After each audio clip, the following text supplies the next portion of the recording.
Yo tout le monde, c'est le football à l'aveugle, très content de vous retrouver pour une nouvelle vidéo. On est maintenant à quelques jours de la Ligue des Champions, voire à quelques heures, ça dépend de quand vous regardez cette vidéo.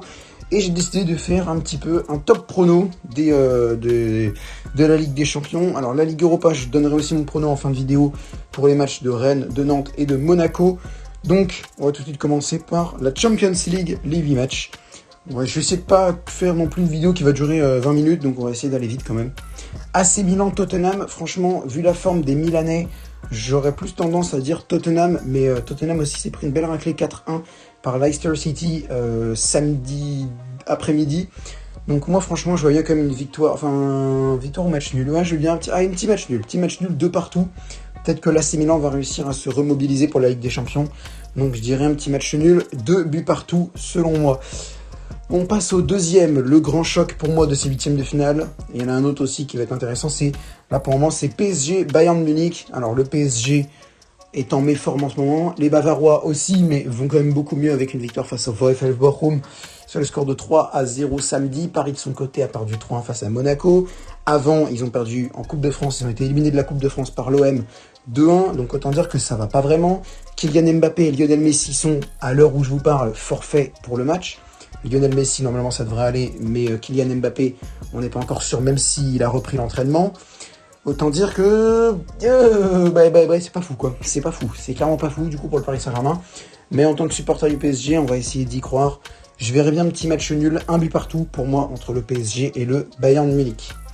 On passe au rendez-vous de mercredi avec Borussia Dortmund-Chelsea, qui va être pour moi l'affiche de mercredi.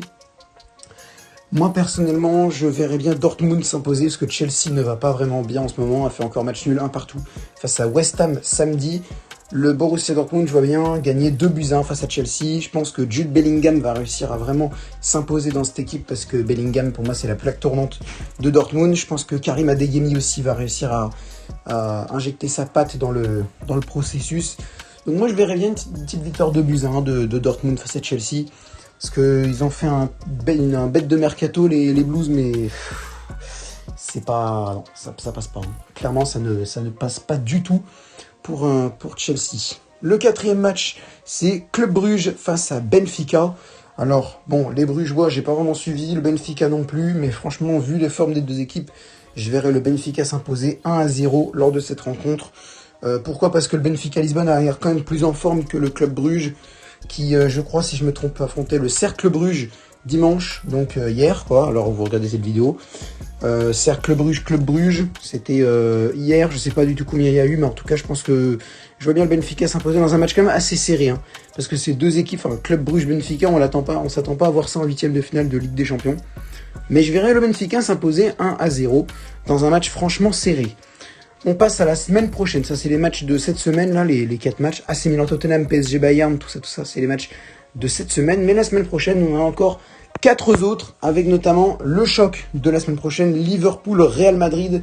Un duel qui va opposer deux équipes qui sont un petit peu en méforme, même si le Real Madrid vient de remporter la Coupe du Monde des clubs. Liverpool, de son côté, enchaîne défaite sur défaite, désillusion sur désillusion. Les clubs anglais, ça va pas trop en ce moment. Hein. Clairement, Chelsea ne va pas bien, Liverpool ne va pas bien, Tottenham a pris une grosse raclée. Manchester City, bon, c'est bien, mais c'est pas fou non plus. Et franchement, je vois bien Liverpool perdre 3-1 ce match face au Real Madrid, parce que le Real Madrid a eu une période compliquée, mais là avec la victoire face à Al Hilal en finale de Coupe du Monde des clubs, je pense que ça va quand même mieux pour le Real Madrid. Après, c'est toujours un peu bancal, mais quand même moins que Liverpool, qui est pour moi dans une situation vraiment très très compliquée, dont ça va être difficile de s'extirper.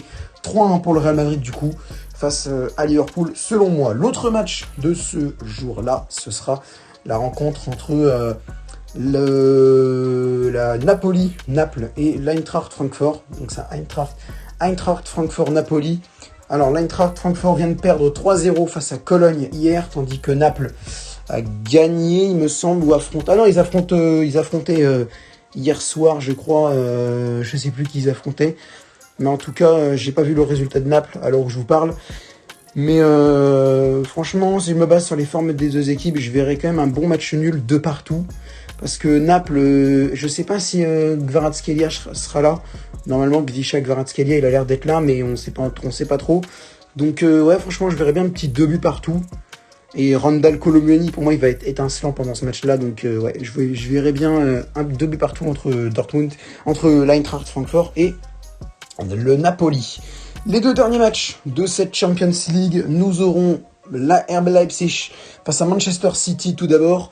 Manchester City, ça va être une équipe qui... Déjà, c'est 2 équipes qui s'affrontent beaucoup lors des dernières éditions de la Ligue des Champions, surtout en phase de poule, mais c'est 2 équipes qui s'affrontent beaucoup. Le RB Leipzig et Manchester City, donc c'est 2 équipes qui se connaissent bien.